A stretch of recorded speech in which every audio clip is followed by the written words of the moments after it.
മുംബൈയിൽ ജഹാംഗീർ ആർട്ട് ഗ്യാലറിയിൽ നടന്ന മലയാളി ചിത്രകാരന്മാരുടെ ചിത്രപ്രദർശനത്തിന് മികച്ച പ്രതികരണം. ഒരാഴ്ച നീണ്ട ചിത്രപ്രദർശനത്തിൽ കേരളത്തിലെ വിവിധ ജില്ലകളിൽ നിന്നെത്തിയ 8 പ്രമുഖ ചിത്രരചയിതാക്കളുടെ സൃഷ്ടികളായിരുന്നു മഹാനഗരത്തിലെ കലാസ്വാദകരെ വിസ്മയിപ്പിച്ചത്.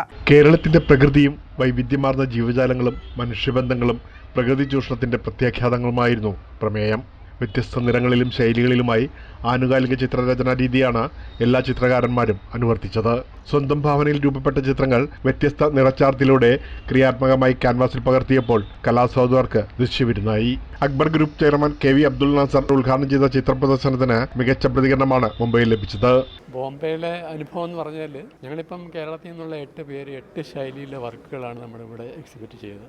വർക്കുമൊക്കെ സെയിലായിട്ടുണ്ട്. കാഴ്ചക്കാർ ഒരുപാട്, അതായത് കേരളത്തിനെ അപേക്ഷിച്ച് ബോംബെയിൽ ആവശ്യത്തിലധികം ആൾക്കാർ വന്ന് കാണുകയും അത് അവർ ഉൾക്കൊണ്ട് അത് അവർ എൻജോയ് ചെയ്യുന്നു എന്നുള്ളതൊരു പ്രത്യേകതയാണ്. കാരണം എല്ലാ വർക്കും കണ്ട് പോകുന്ന ആൾക്കാരും വിദേശികൾ പോലും ഇവിടെ വന്നിട്ട് വർക്ക് കണ്ട് അപ്രീഷിയേറ്റ് ചെയ്യുന്നുണ്ട്. വിദേശികളും ഇതര ഭാഷക്കാരും അടങ്ങുന്ന ആയിരങ്ങളുടെ അഭിനന്ദനങ്ങൾ ഏറ്റുവാങ്ങിയാണ് ഇവരെല്ലാം നാട്ടിലേക്ക് മടങ്ങിയത്.